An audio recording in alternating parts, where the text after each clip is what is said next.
అదరగొట్టే కారం రంగు రుచి ఆచి కారం పొడి. చిన్న సినిమాగా మొదలైన కాంతారా ఇప్పుడు పాన్ ఇండియా బాక్స్ ఆఫీస్ దగ్గర బిగ్ ఫిల్మ్ గా నిలిచింది.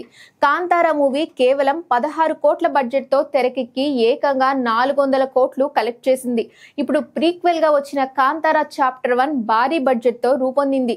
ఈ సినిమా కోసం రిషబ్ శెట్టి ఏకంగా 100 కోట్ల పారితోషికం అందుకున్నట్లుగా టాక్ ఉంది.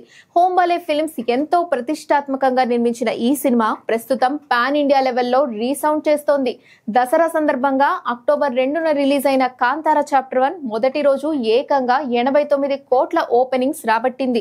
2 రోజుల్లోనే ఇండియాలో 100 కోట్ల నెట్ కలెక్షన్స్ రాబట్టింది. ఇదిలా ఉంటే కాంతారాకు చాప్టర్ 2 కూడా ఉంటుందని చాప్టర్ 1 ఎండింగ్ లో హింట్ ఇచ్చాడు రిషబ్ శెట్టి. మరి చాప్టర్ 2 ఎప్పుడు ఉంటుంది అంటే దానికి చాలా సమయం పట్టేలా ఉంది. ఇప్పటికే రిషబ్ శెట్టి హీరోగా 2-3 భారీ ప్రాజెక్ట్స్ కమిట్ అయ్యాడు. కాబట్టి ప్రస్తుతం రిషబ్ శెట్టి చేతిలో ఉన్న సినిమాలన్నీ పూర్తి చేసిన తర్వాతే చాప్టర్ 2 పై దృష్టి పెట్టే అవకాశం ఉంది. అయితే ఈ ప్రాజెక్ట్ ఎప్పుడు మొదలు పెట్టినా సరే రిలీజ్ మాత్రం 2030లో ఉండేలా ప్లాన్ చేస్తున్నట్లుగా కన్నడ మీడియాలో వార్తలు వస్తున్నాయి. అయితే చాప్టర్ 2 కి సంబంధించి కథ ఎంతవరకు వచ్చింది, అసలు మొదలైందా అనే విషయాల్లో క్లారిటీ రావాల్సి ఉంది. మరి రిషబ్ శెట్టి ఈసారి ఎలా ప్లాన్ చేస్తాడో చూడాలి.